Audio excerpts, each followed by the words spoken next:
Uyga burchakka bosganda 8 tonna yuk ko'tarish uchun nimalar qilish kerak, qadrdonlar? Oldin yaxshilab zasipkani qilib turib, sement, metpisokni yaxshilab aralashtirib zasipka qilib olib, undan keyin kafenliklar surkaladi. Kafenliklarda surkagandan keyin ustakalarimiz buni mahorat bilan yaxshilab bosadi va shunda 8 tonnagacha yukni bemalol ko'taradigandan bo'ladi. Hozirgi kunda Farg'onani Bog'dotidan, Sho'rqishloqdan ustakalarimiz Yaypan tumaniga kelib zo'r qilib burchakka xizmatini qilib beryapti.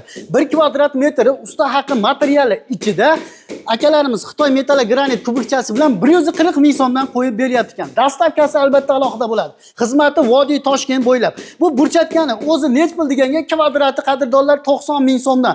Bu o'sha toza nima deydi, oq sementdan va miramir toshlar qorishmasidan bo'lgan, rangi o'chmaydi, ko'chmaydi, garantiyasi bor.